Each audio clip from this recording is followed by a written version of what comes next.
It's episode 29 of the Toadstool Boardroom. My name's Logan Plant, and I'm joined today by the ultimate Super Ninfrendo, Seth Macy. Hi, Seth. Hi, Logan. How are you? Good. We kind of reversed roles here on this show. I know, it's weird. To see you a few times as your guest, and thanks for coming into the boardroom as mine. Of course, not a problem. I don't really have to do anything that involves too much effort other than, get up and turn on some lights. And prepare your 5 greatest Nintendo predictions for the year of 2023, which is going to be our main topic this week. We'll get into that in just a minute. But if you are here because you love Mr. Macy, you love Nintendo Voice Chat, as do I've got good news for you. And that is the Toadstool Boardroom uploads new episodes the same day as Nintendo Voice Chat. We're here every Thursday at noon Pacific, 3 Eastern. We're the perfect little appetizer or the perfect little dessert to your main Nintendo Voice Chat course. Yeah, the hors d'oeuvre. Yeah, so you can check us out. We're here every week. We've got a cool backlog on YouTube also of old episodes and all your favorite podcast services. We've done the top 25 GameCube games, 10-year Wii U celebration, 3D Zelda retrospective. We've got cool stuff like that and new episodes moving forward each week. So if you're here for the first time, thanks for stopping by. And Seth, again, we're glad to have you here in the boardroom. I'm glad to be here. So why don't we get into it? We're going to talk about a lot today. We're going to talk about what's on the books for Nintendo in 2023 before we get into our predictions. So there's not a ton right now, but I think one of the big games in May kind of makes that all okay. We got Fire Emblem Engage is already out. I'm playing. Are you playing that, Seth? This is the first time that Fire Emblem engaged me. Please forgive the dad joke, but I'm really liking it. I'm enjoying it quite a lot, and I'm enjoying it a lot more than I think most people online who seem to be disappointed by it. But whatever. I like it for the reasons that people are disappointed, if that makes sense. I just like to jump in and play the game. I don't need to build relationships with people. I do that in life. Yeah, I'm the exact same way. We talked about this last week on the show, but I think that Engage is way more in line with what I like about Fire Emblem than Three Houses was. I'm really, really enjoying this one. That was a great start to the year for this lineup. I really like this game coming in January. Absolutely. This month, it is February now. We've got two big games coming out on Switch. Kirby's Return to Dreamland Deluxe, which is a port of the Wii game that came out over a decade ago, and Octopath Traveler 2. Seth, didn't you review Octopath Traveler on IGN? I reviewed the original Octopath Traveler. I wasn't going to, but then Ryan McCaffrey, who was originally going to be on the review, had to drop out for one reason, and Dan Stapleton was like, our IGN reviews editor was like, do you want this? I was like, yes, absolutely. And it was the first kind of big game that I reviewed for IGN. The first Nintendo game I reviewed was Donkey Kong Tropical Freeze for Switch. That's a great game. It has funky mode, so that was, that added an extra point. But I reviewed it. I sat and I just played through it over the course of like 4 or 5 days, and I absolutely loved it. I think I gave it like a 9.4 or something. I was on the higher end. Most other reviewers didn't like it as much as I did, but I loved it. It has such a good battle system, and that's almost all it takes for me is like a good battle system that I can establish a rhythm in that feels like novel and interesting. And then, everything else was icing on the cake, the graphics and the kind of over-the-top story and acting. And love it. So I'm very, very excited for the sequel.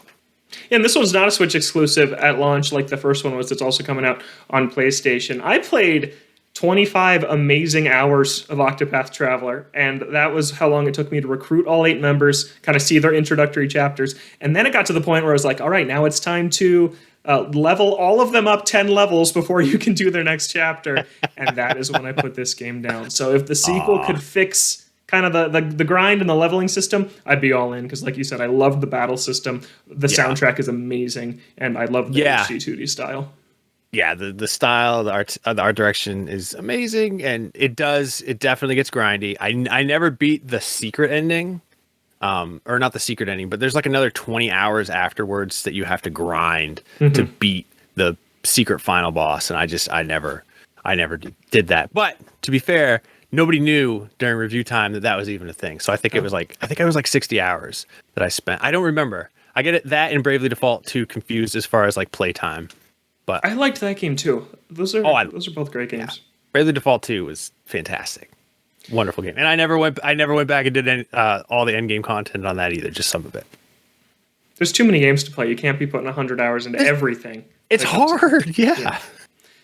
Another game that actually Kirby's coming out the same day as Octopath Traveler 2. That's on February 24th. And It's not fair, either one of them. I have been like really trying to not get drawn into this Kirby game because I played it on Wii like 3 times. I have 100% of this one, but they're adding in more modes. They might. There's some rumors they're adding in some more levels. They're adding in a new copy ability. They're bringing back some sub games from classic Kirby games like Crystal Shards on N64. And I really think that like kind of thick outline around all the characters and the art looks really nice. So Yep. I don't know. This one's looking pretty good to me.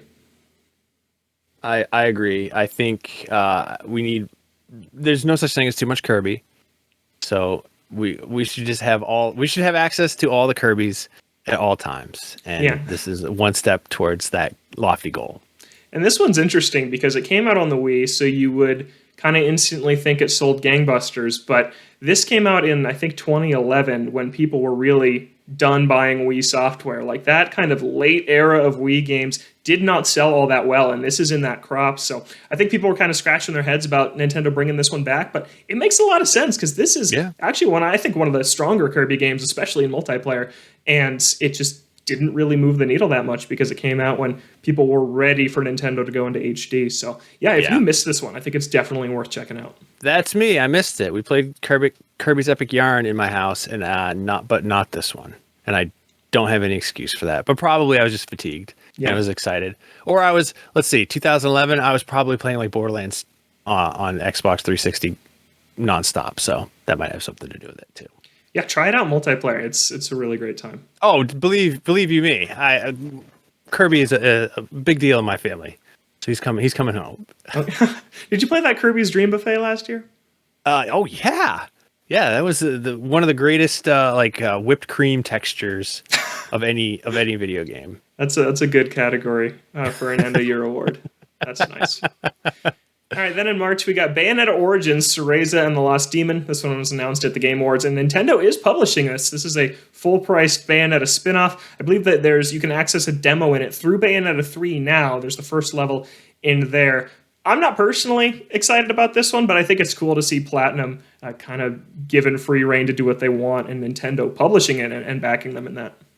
Yeah, I'm right there with you. I think it's really cool, and I thought it was a really interesting direction artistically when they showed it off that first time, that sort of surprise reveal.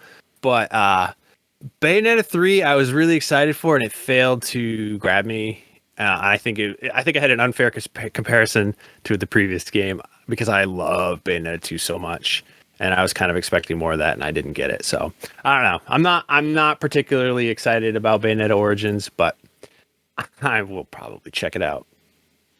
Then in May, the big one, Legend of Zelda: Tears of the Kingdom. Oof. Boy, oh boy. Yeah, that's going to be a big one. Yeah, I might put in time off. Oh, yeah? For that. Yeah. Do you think that'll be a popular request? I think everyone, I mean, just shut the damn, just shut the whole office down for a week. Cause, that is me. I can't think of a game that I've been looking forward to more since like I was a little kid, and I'll be reading Nintendo Power about games that were coming out in like 2 years and just suffering through that. But yeah, no, I cannot wait for this game at all. The other day, I just happened to be somewhere where another person was playing Breath of the Wild, and just hearing those sound effects just like filled my heart with joy.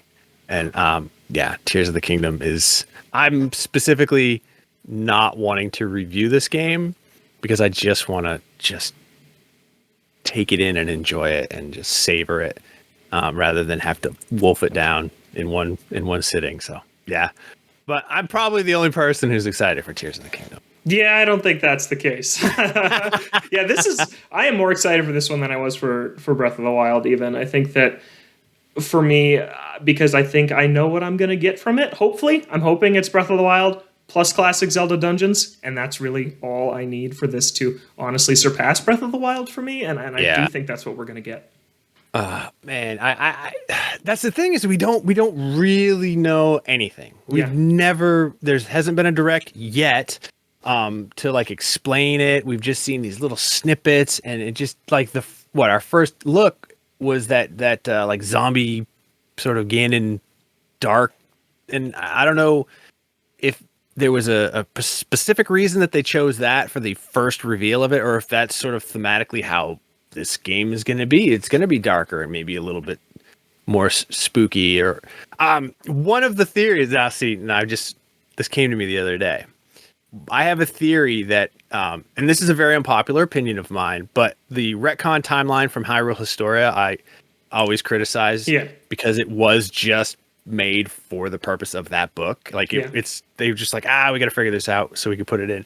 And what I'm kind of thinking is that this is like the Ganon 1 version of the timeline converging with the Hero of Time wins sort of time, like sort of bringing them all together into one thing. And I think that's why it's going to have a little bit of a darker tone, because it's going to be that sort of Ganon 1 darkness to it. But that's whatever. I have all kinds of crazy conspiracy theories about. I do too. And we there's when Breath of the Wild came out, they even said, this is so far into the future that everything else has faded into ancient history, and that's how they wiped away the whole timeline. But I kind of think, that Breath of the Wild has that lore about like the hero from 10,000 years ago, the first calamity. I think that's what this game's going to be about. Ooh, and my dream is this. This is my dream for this game, that I think it would become my favorite Zelda if this is how it works. Breath of the Wild had the memories that you had to hunt down, but the memories were just a cutscene. What if in Tears of the Kingdom you play as Link in the open world that we know from Breath of the Wild? He's traveling around. He finds these memories of the hero from, let's say, 10,000 years ago. And then instead of just getting a cutscene, it takes you back to a gameplay chunk of that hero from 10,000 years ago, where it's the more linear, traditional 3D Zelda experience, where you explore dungeons, you unlock items that allow you to progress through those dungeons in the world, and then when you complete that chunk, it then takes you back to the open world segment. So it's really just combining the two styles of 3D Zelda into one. And that is how you answer a hookshot dungeon, but we don't want to give you the hookshot till halfway through. That's how you do it. And I really think that's what they're going to do. Yeah, that sounds...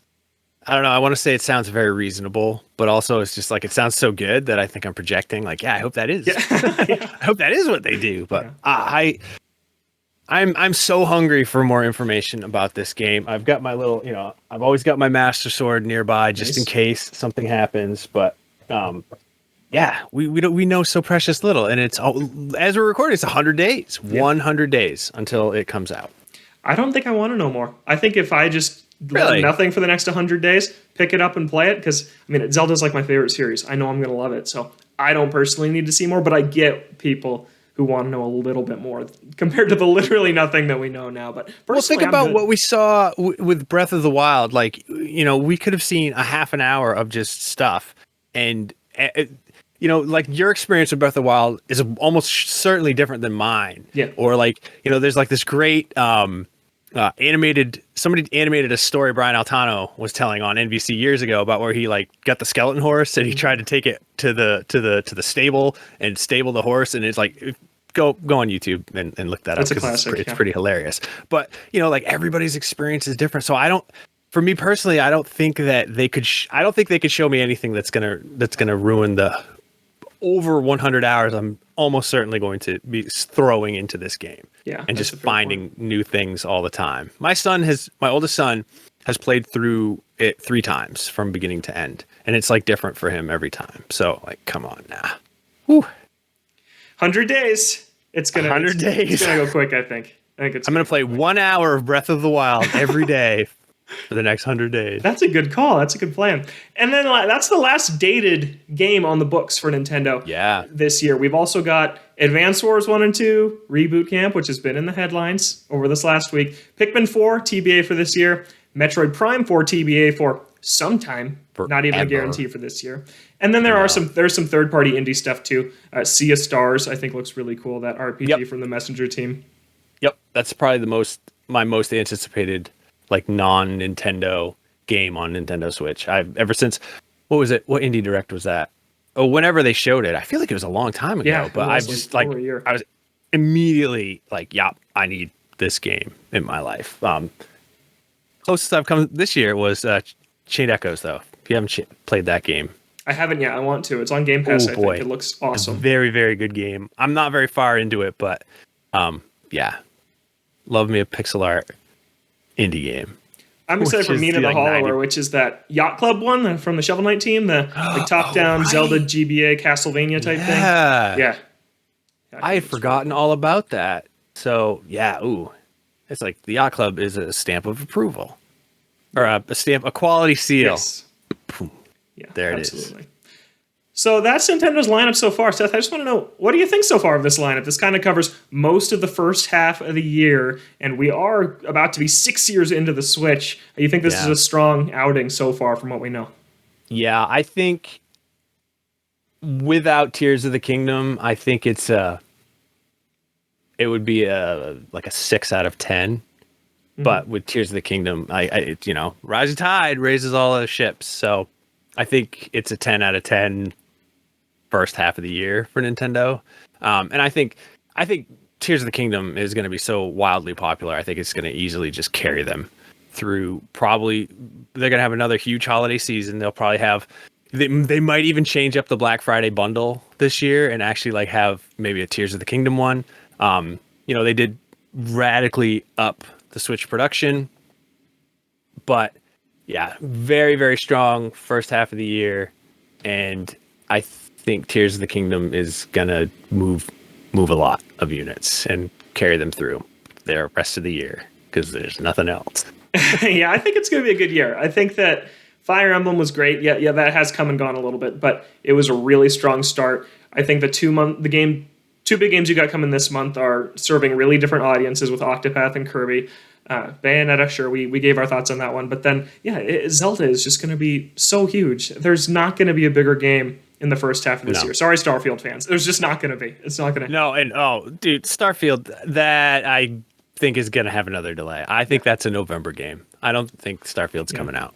So yeah, I think I'm with that too. It did not look too good when we saw it, but I'm very excited for that game as well, but nowhere near as excited as I am for Tears of the Kingdom. Yeah, so Star Wars Jedi Survivor just got delayed, and now it's like 2 weeks before Zelda, and I'm like, I'm just not gonna have time to play that before Zelda, so I'm not playing that till like 2 months after Zelda now at this point, because that's how much that's gonna take. It's bad timing on their part. I need to go back and finish the original one. I never did. I liked it though. I love that game. Never finished it. Yeah. So let's get into our predictions for Nintendo in 2023. We each made 5 predictions, and it can be about anything: software, hardware, new partnerships, really whatever you want. And we'll revisit these at the end of the year and see of these 10 predictions what came true and what didn't at all. So we'll kind of ping pong here. So Seth, why don't you get us started with your first prediction? All right. My first prediction is that at the end of the Super Mario movie, which comes out in April 7th, I believe. That's right. We will have a post-credits scene that teases the next 3D Mario game, which will not be coming out in 2023. Is it Odyssey 2 or something else? No. I think this is going to be... I don't think it's going to be... Well, I mean... I don't feel like Odyssey is like a game that gets a sequel, if that makes sense. Yeah, I feel really like it's... I know. Oh, yeah. I mean, we want Galaxy 3 also, but I think it'll be a new sort of 3D Mario. The reason I don't think it's going to be Odyssey 2 is because I don't think Odyssey really lends itself to a sequel. I think it'll be a new Nintendo 3D Mario game entirely. I don't think it'll be... I mean, but then it's Nintendo, so it'll be like Super Mario Sunshine 2! A game that nobody wanted, but it's going to be great anyway, so... All right, I'll pawn your ping and go with something that's kind of inverse of this. I think we're getting a new 2D Mario this year. I think that it's time. I really do. I think that we haven't had a new 2D Mario on Switch besides Mario Maker 2, but that campaign was really just to show off the building tools of what you could do in Super Mario Maker 2. And I think it's time to see what is the future direction of 2D Mario franchise in a post-Mario Maker world and post-New Super Mario Brothers. I'm not calling New Super Mario Brothers Switch. I'm calling a brand new direction for 2D Mario. What that looks like, I don't know, but I just really think it's time. I think the next big 3D Mario is going to be held for the next platform. And so I think that we're going to kind of close out what I think is the last full year of Nintendo Switch with a 2D Mario game. Okay.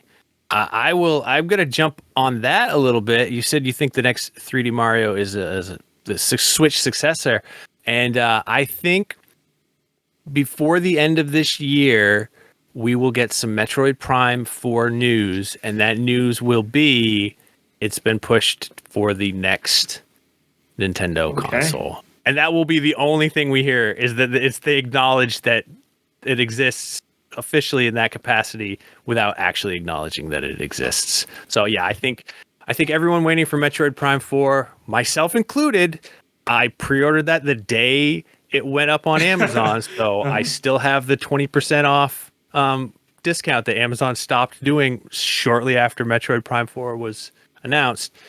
Yeah. So I'm going to be getting that game for what, $48? So that's a pretty good feeling. Nice. Yeah, there's it's been 4 years now since that game was rebooted. It has. That's about time. It's about time to hear about it, I think. Yeah. Yep. So, but I don't think we're going to hear good news. Well, I'll go from that one because I have Metroid Prime 4 in one of my predictions. Hell as well, yeah. Which is that I think this is my longest prediction. At the end of the year, we will see a teaser trailer for new hardware.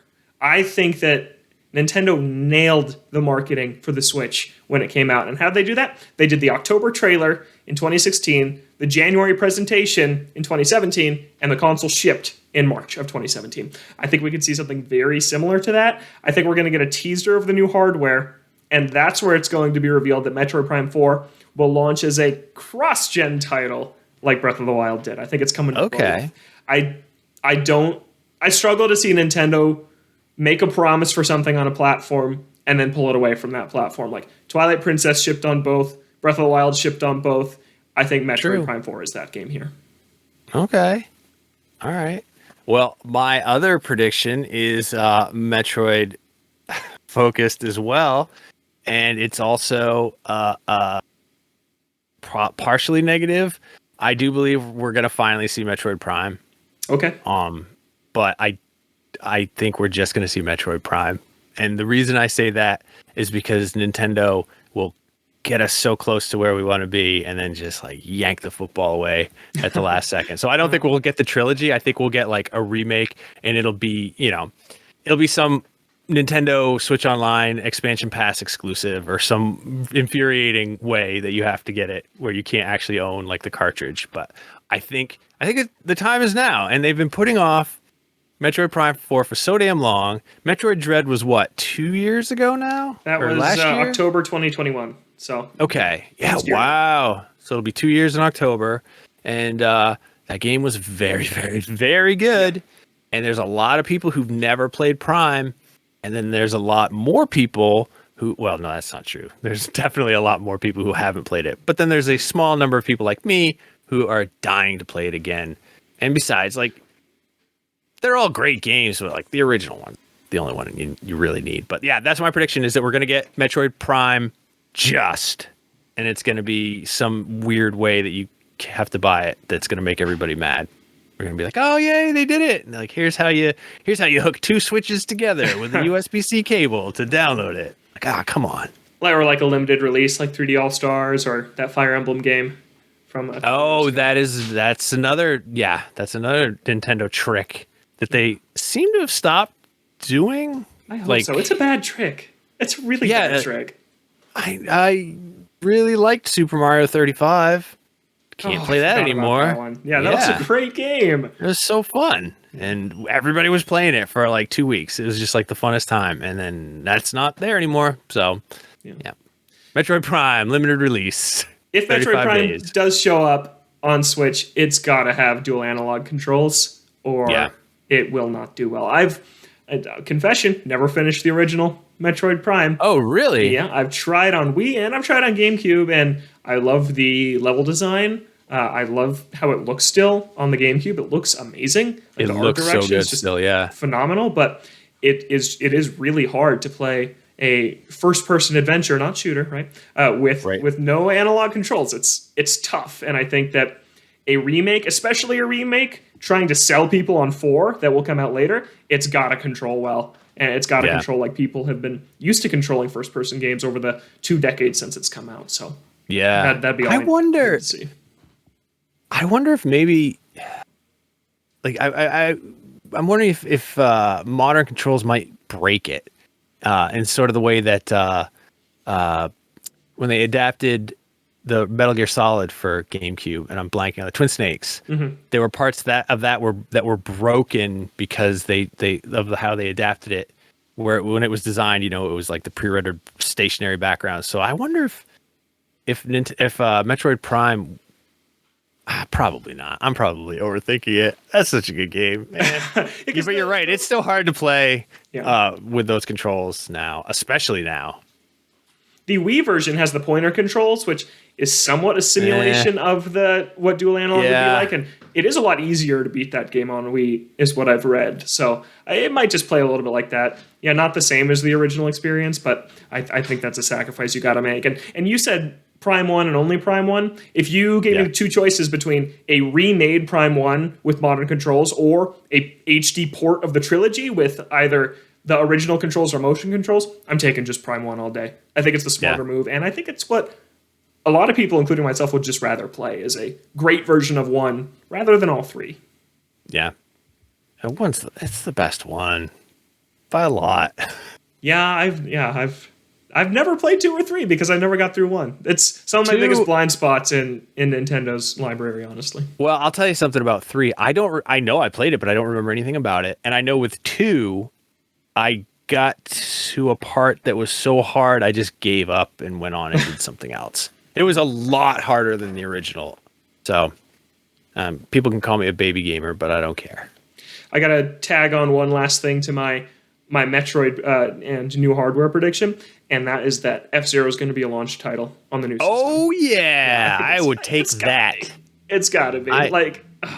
I miss F-Zero. I love F-Zero. I've talked about F-Zero on this show on NVC. I love it to death, and I want to just see an F-Zero GX HD remaster that shows off. And here's why I think that the next Switch hardware is going to be locked 60 FPS for all first-party games. I really do believe that. And I think F-Zero will be a launch title to show that off. Because that's what F-Zero is for. It's beautiful. It's like that's what racing games are for, or to show off what the system can do. And so that's why I think F-Zero makes sense at launch for the most powerful Nintendo console yet. Yeah, I would love to see the return of F-Zero. That was one of the 3 games we had the year that the Super Nintendo came out. It was obviously Super Mario World, and then I asked for Pilot Wings, and my brother asked for F-Zero. Oh, no, excuse me, we had 4 games because we had SimCity also. That was our shared game. Nice. And it ended up I played F-Zero just constantly because I loved it so much. And by the way, that game holds up extremely well. It does. It's still very fun and very fast and very fluid. But yeah, I think that's a good prediction. All right, what's your next one? My next prediction is, this is just me just throwing something out there. The return of a forgotten Nintendo property. Kid Icarus. And that's what I was going to say. I was going to say, nice. In my heart, I hope it's Kid Icarus. Because I always loved that game. That's one of the very first Nintendo NES games that I ever played. And I've always loved it. And the 3DS one, I remember playing and liking it, but not enough that I remember anything more than that. But yeah, bring Kid Icarus back. Look, it's a cool world. It's like this Greek mythologies, and you've already got the character renders for Super Smash. Just bring him back. But that's the one I would like. But I do think we'll get a surprise return of some long forgotten Nintendo, forgotten by Nintendo specifically. So at least I hope so. Kid Icarus Uprising. I've said it on this show before, Seth. I think it is the most underrated Nintendo game of all time. I think it is absolutely phenomenal. It is. I mean, it was directed by Masahiro Sakurai. It's got that level of. I did not know that. Yeah, that was his project. I am going to dig that out now. Okay, it's amazing. I stood in line at PAX East the year that came out to play it, and now I'm going to dig it out and find it and replay it. I know that I bought it for my kids, and they don't care. They're playing virtual reality now, so yeah. All right, you've sold me. I'm gonna try this again. The control scheme is tough.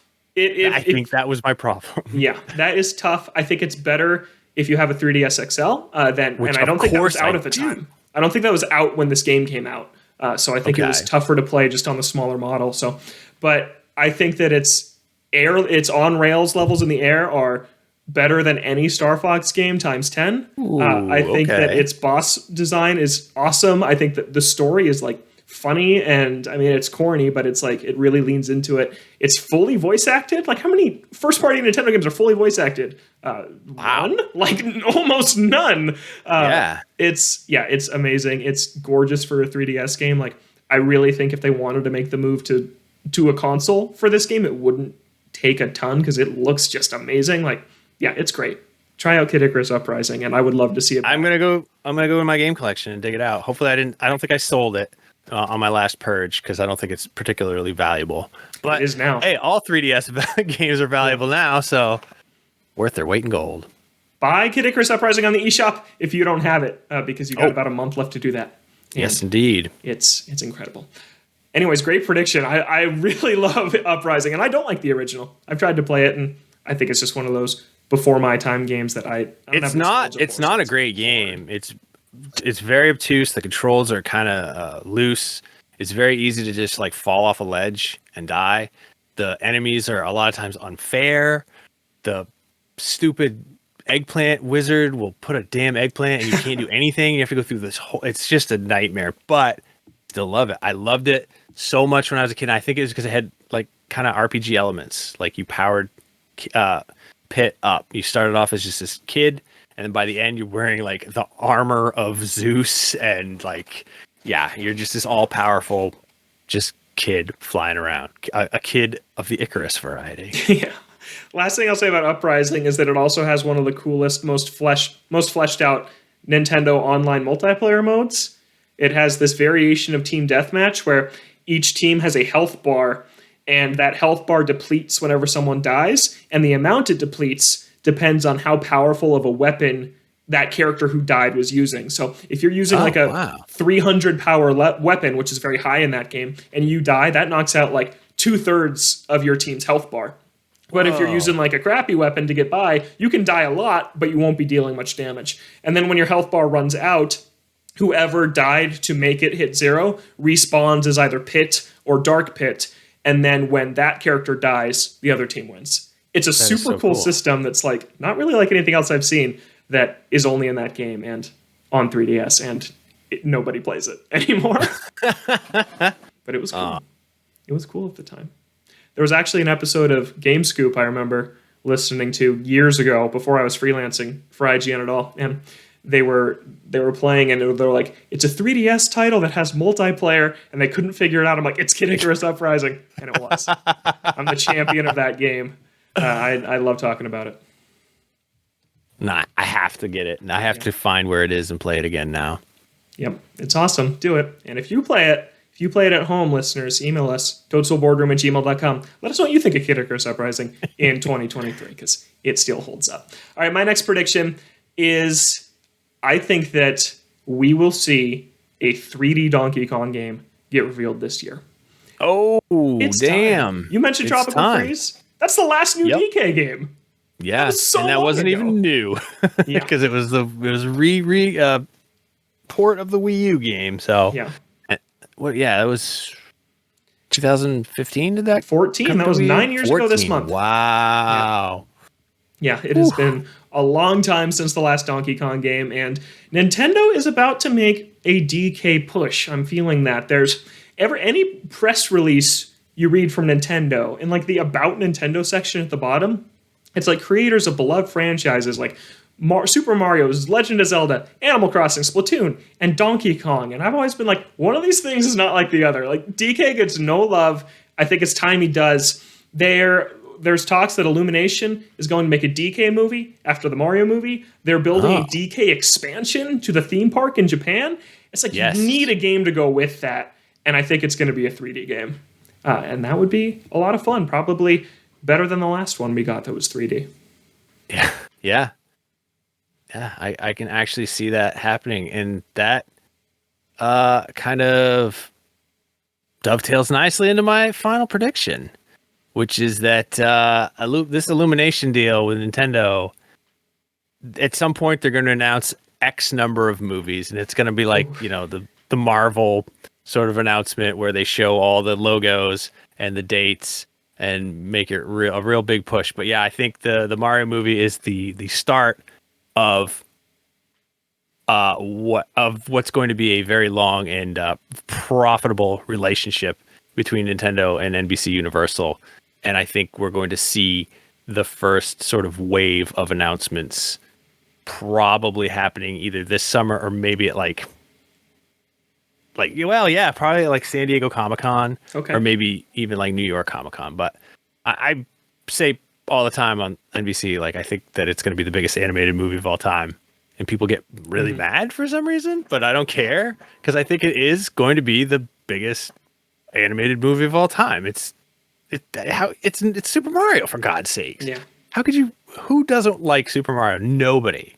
This isn't 1991 anymore. There's no Sega kids throwing dirt at you on the playground. So that's my prediction. A long and fruitful relationship between Illumination and Nintendo, and the announcements will be this summer. Okay, I like the call. It makes me a little nervous. I can totally see it happening. I just don't know if I want it to. I think that Illumination was a good partner for Mario. I think it's going to fit well. I think it's going to fit better than people think. I've thought that before we even really saw the trailers. Like, I think it's a good pairing. But like Zelda, like, oh, no thanks. I don't want. I'm one of the few. Maybe I'm not one of the few. I don't want a Zelda movie at all. Yeah, I put it like this: like, when there was rumors, my oldest son is like gonna be 19 in like 2 days. But when Breath of the Wild came out or was announced, and there were like rumors that it was gonna be fully voice acted, and that would have made him like 13 at the time. He's like, well, I don't want Link to talk. You know, like, why not? He's like, because I'm Link in the game. I'm like, yeah, that is 100% true. So like, I wouldn't want a movie where Link is just like a fully fleshed out character. He's supposed to be an analog for you or me or my son or anybody playing the game. It's supposed to be us experiencing that. So yeah, no Zelda movie for me. Donkey Kong movie, whatever. I don't care. Go nuts. Yeah. As long as he doesn't talk, as long as he continues not to talk in the games, I'd be down for an adaptation where he did, honestly. Because there's the manga Zelda series that are actually pretty decent, where he does speaks. But I want to see it like the studio that makes Castlevania on Netflix. Like, give them Zelda. Like, not Illumination. Yeah. That would be sweet. Yeah, okay. I like that a lot. So, I don't know. If Illumination's stuck in the Mario universe, like a Mario movie, a Luigi's Mansion movie, a DK movie, sure. But I don't really want to see them. Ooh, what about this? Illumination presents The Legend of Zelda: The Wind Waker.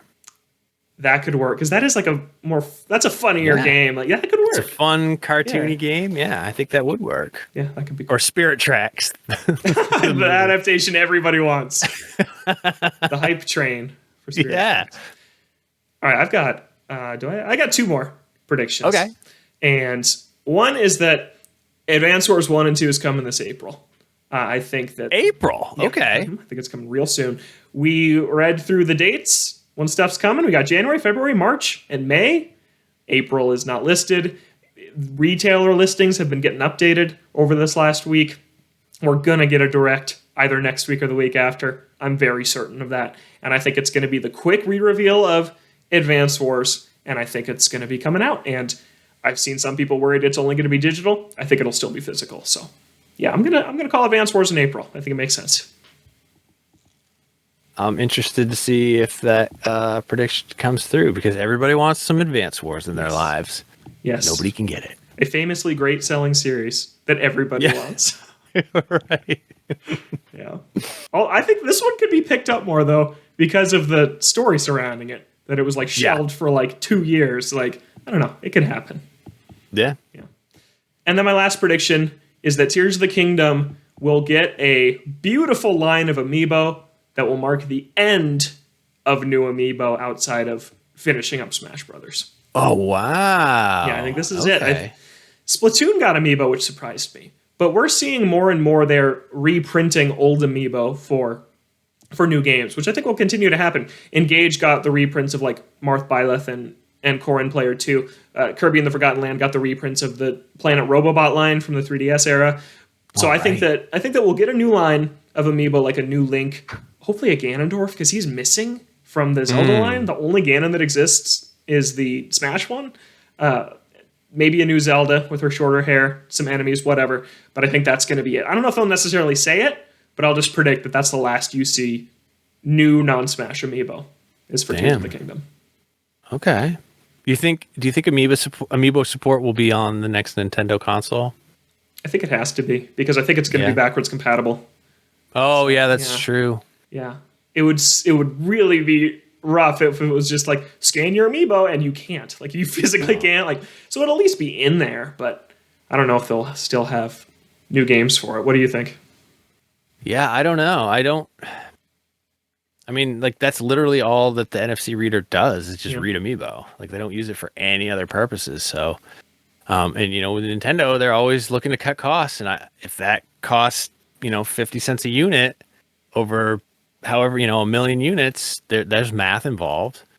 And I'm not about to do it, but that's a significant chunk of money that they could be like, well, we could just cut that and make that as a profit. But yeah, I don't know. Yeah. I love my Amiibo though. They're so good now. The new ones are so much. I mean, just the sculpts and the paints. It's just they're so good. But I don't buy them anymore. I don't go out of my way. I didn't even buy the Sephiroth one, and that was the one that I think might be like the best Amiibo of all. Yeah, it's great. Yeah, and I hovered over it, and I was like, and I looked behind me at like the wall of Amiibo with their dust on them, and I'm like, I don't need anything more from a backdrop. I don't use them as they're intended to be used. So, yeah. But man, when those things came out, boy, was I into them. Yeah, well, your podcast back in the day, NVC, was the reason why I got bit by the bug. Maybe it was for you too back then. I think, yeah, because those guys like Jose and Brian and Pear were like, they were pretty crazy for Amiibo at the time, and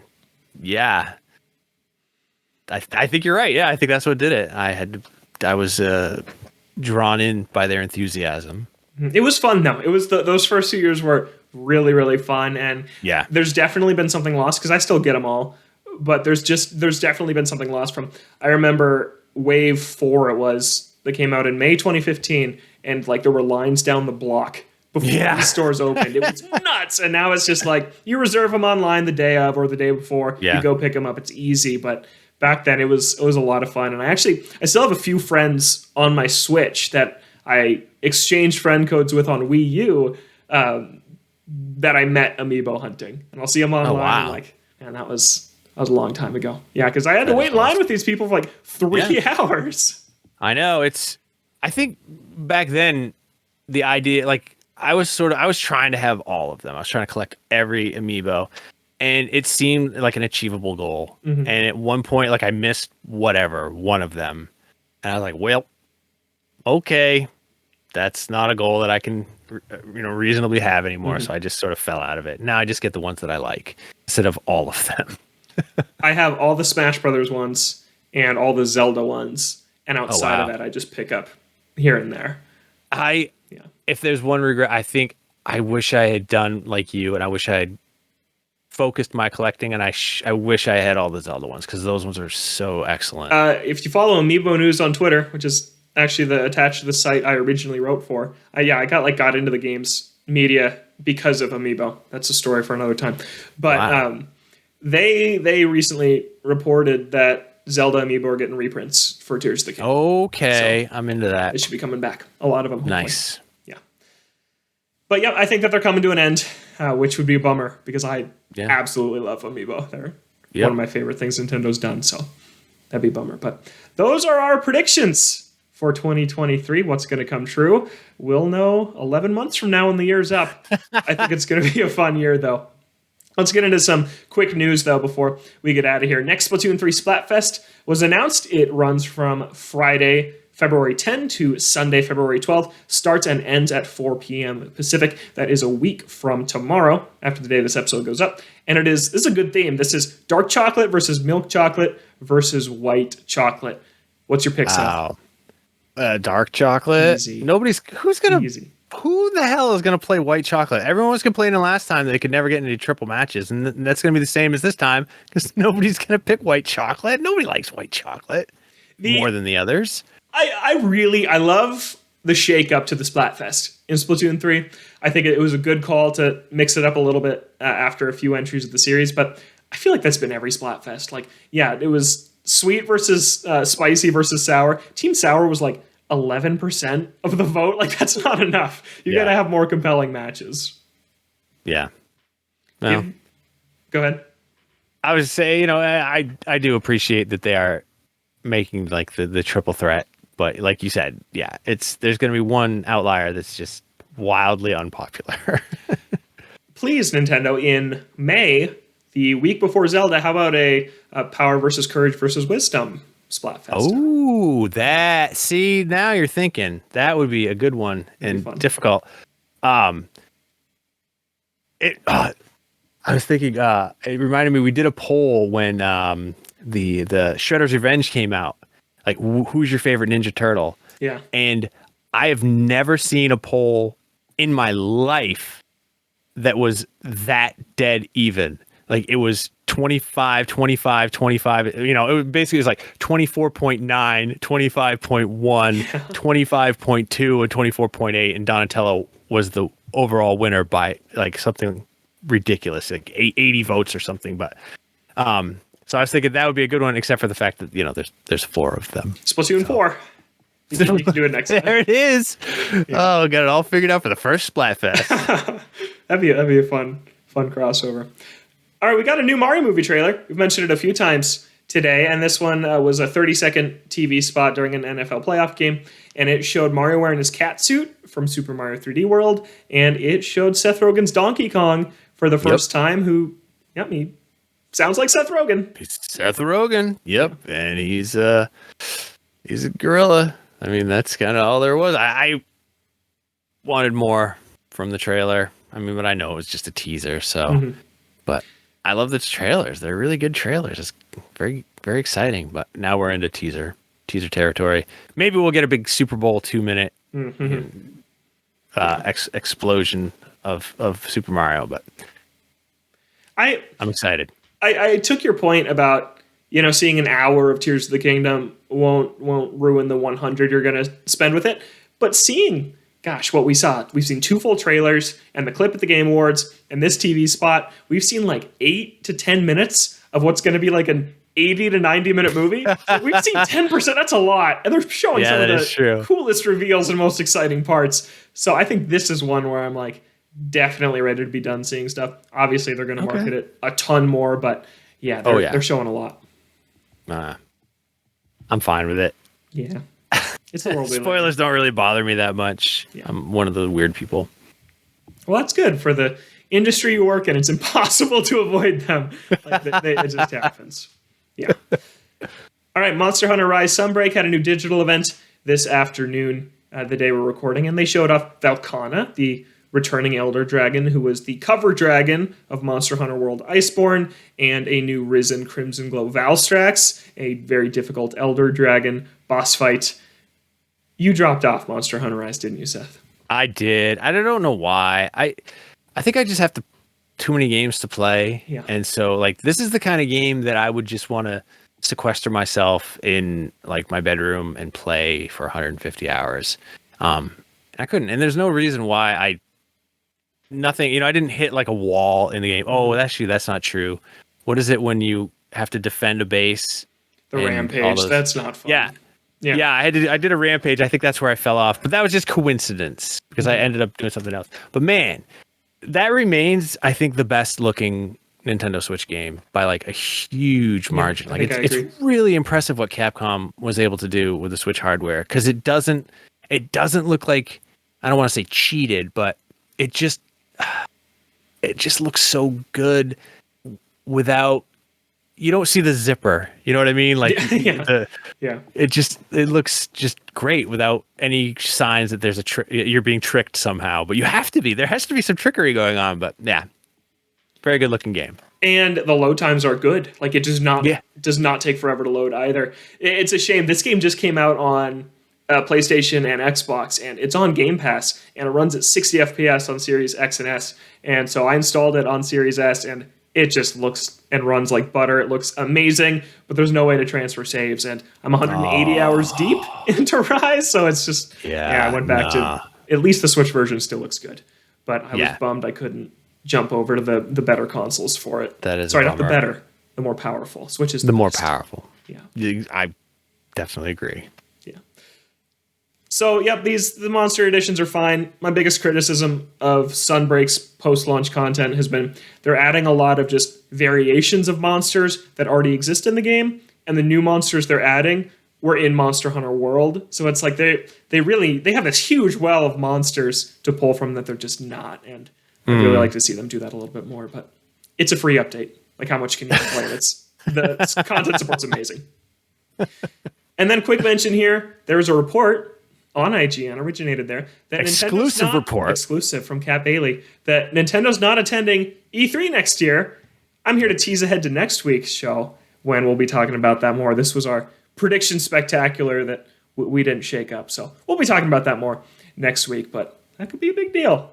We'll see. It's okay. Zelda's 3 weeks before E3, so I think we'll all be pretty happy with Nintendo in June. Yeah, we'll all be playing Tears of the Kingdom during E3 anyway, so just take the month off. And then last thing I wanted to ask you about, Seth, are you playing Goldeneye? Absolutely. Started playing Goldeneye over the weekend. I started playing the campaign. It is it's a lot more fun than I was expecting to have. It doesn't quite feel as fun as it did back in the day, though. It's super hard to play because I'm so used to it. And everyone's like, oh, you didn't know that the C buttons will let you strafe? I'm like, no, I didn't. I did not know that. I had no idea back in the time because that wasn't part of our like console first person vocabulary. You know, like dual stick controls were just not a thing. And that's why the auto aim is so ridiculously generous in GoldenEye. Like you just shoot your gun and it automatically aims at an enemy, you know, if they're close by. But yeah, I am. That being said, I'm still enjoying it. I'm not anywhere near as good as I used to be. There's the level with the satellite dish that where you start off with a sniper rifle. That used to be my favorite level. I would just play that level on the single player. Like I would just load in and play it and just, you know, headshots on every single person from a million miles away. They would never know I was there. I remember, like, I figured out there was some timing. This, bear with me. This was a long time ago. 1997 is what 20? Yeah, it was over 20 years ago. But you know, I would play that, and I'd figured out like if you shot this guy at the exact same time, it changed the way that the enemies would spawn, and they would come from different areas. And I was just like so super good at it. And this time, I could like barely get a shot off at anybody without alerting the entire camp to my presence and having them all run at me. But I like it. I just wish that I had like 4 people to play with. I don't have, or 3 rather, people to play with. I have not played online, and we were gonna try to do that with the whole MVC cast, but the entire production team is like totally slammed right now, so we unfortunately couldn't do that. So, but does it hold up? No, not really. But is it still a fun time? Yeah, if you have fond memories of GoldenEye, like absolutely check it out. And if you've never played it, check it out, and then don't ever play it again because you're probably not going to be that impressed. Yep, that's what I've done. I played this game in middle school when it was already pretty old at that point. And I played this game at a friend's house, and I was just like, this game does not really hold up. And I felt that way over a decade ago. And yeah, I haven't returned to it on Switch because I've been too busy with Fire Emblem Engage, which is phenomenal. We talked about it a tiny bit earlier, but I'm up to chapter 17 now. Oh, wow. Yeah, I've been pouring a lot of time into this game. I'm playing on hard and classic. So F is on. And it is very intense. It's getting stressful. The last mission I did, I had to escape a map. And so I had to get one character to these green squares at the bottom of the map. And there were enemies spawning in between me and the exit, enemies spawning behind me, chasing me down. And it was just a lot of figuring out how to keep everybody safe, setting up shields for people in the back, and having my strongest fighters in front. It was a really great mission. better than I think any mission I did in Three Houses. Like, it is, the tactics are really, really strong in this game. I continue to be really impressed with it. Who's your strongest character? ATA, who's the archer you get in the first region of the game. You get her really early on. She's one of the retainers for either Alfred or Saline. She's I think that's the chapter that I'm on, actually. Is the one where you get her. She's really amazing. I've upclassed her to be proficient with axes and swords. So she is just lethal at close range and distance, and her health is like 54. Like, she can't die. Wow. Like, yeah, she leads the charge. She's the MVP of pretty much every battle I do, and nice. I have her paired up with an emblem ring that enhances more of those skills. So, yeah, but Dang. yeah, I really, really like it. I think it might be the most fun I've had with the tactics specifically in any Fire Emblem game I've played. I've played them all since the 3DS, and I think this one nails the gameplay better than any of the other ones I've played. Okay. Yeah, I've only ever played the one on 3DS, which I started and didn't like because I thought that I just don't like strategy RPG games. And then I tried to play Three Houses, and I didn't like that one either. And I was like, okay, I definitely don't like. And I started playing this one. I was like, wait a minute. It's good. This is really fun. I'm having a really good time. I don't know what happened. It just clicked. And I was like, oh, this is just a board game. Like, but the characters are alive. So yeah, I'm having more fun with it than I've ever had with a Fire Emblem game, which I guess isn't really saying much, but to the point where my wife looked at me on like last Saturday and was like, oh, so I guess you like this game. I was like, why would you say that I've been playing the entire day without a break? But yeah, Fire Emblem Engage is super good, and I'm bummed out that people are like mad about it. I've seen a lot of different complaints, like, oh, it's too anime, or it's too, like, the writing is no good. It's like, who cares? The game is super fun. And it looks really nice. It's like one of the prettiest Switch games. I almost said Wii U.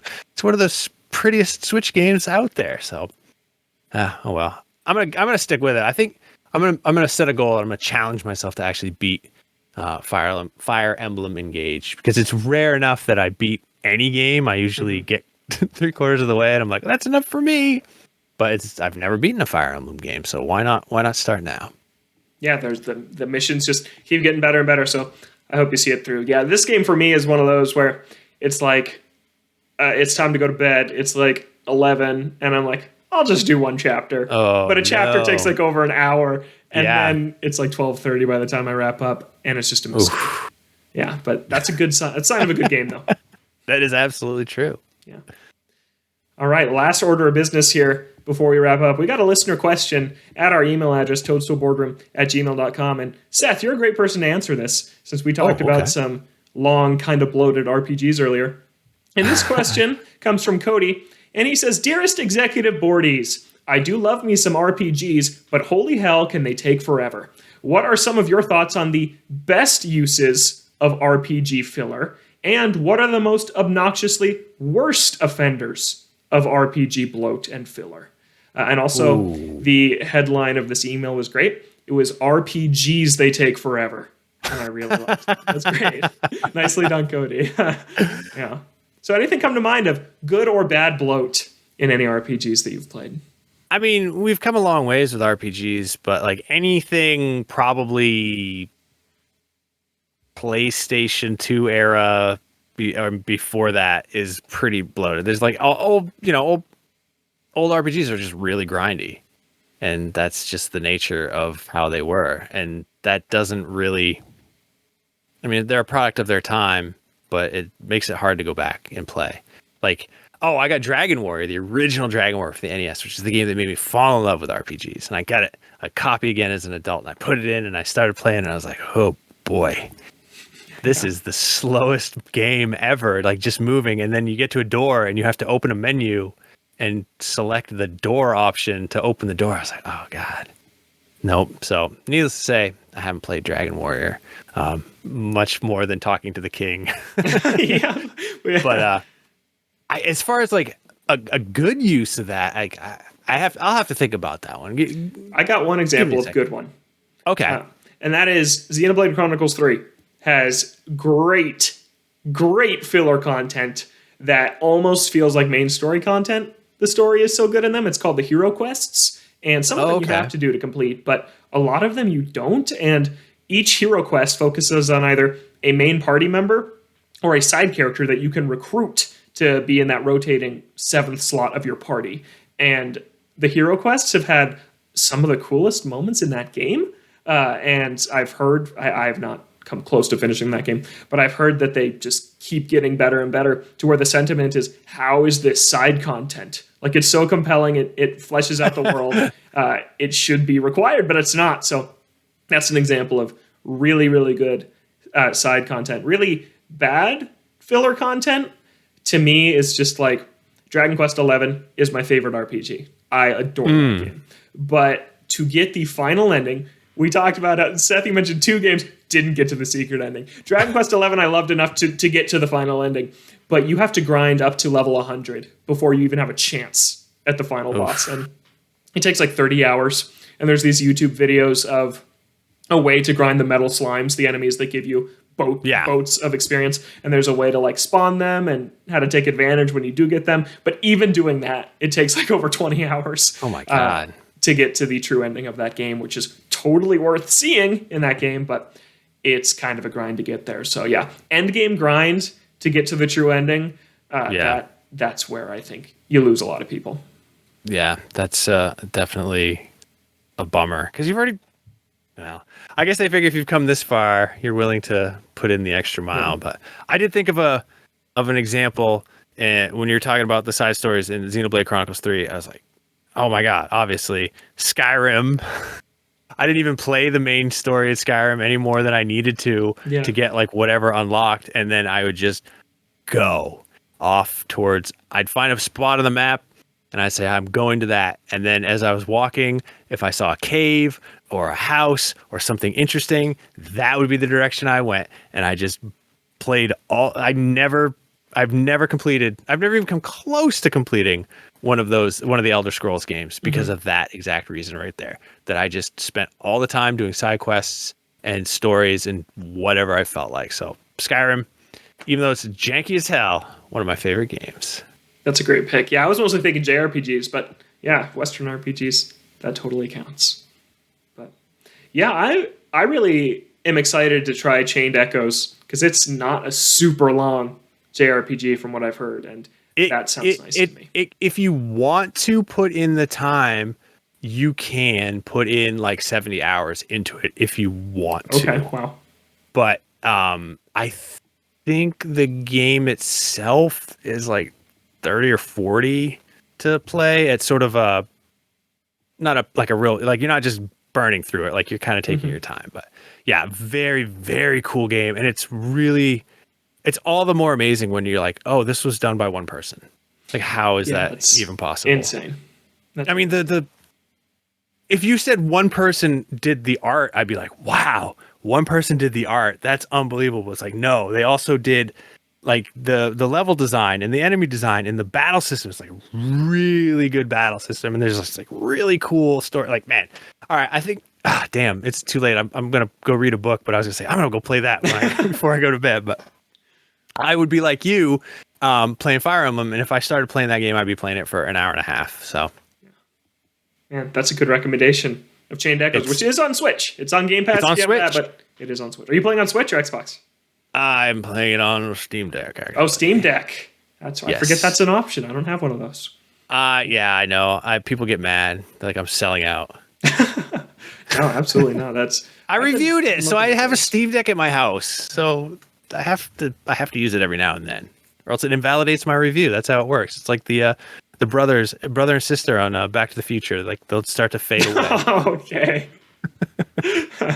Oh, with that is another episode of the Toadstool Boardroom in the books. Seth Macy, thanks so much for joining us. Anything you want to plug, or where can people find you on the World Wide Web?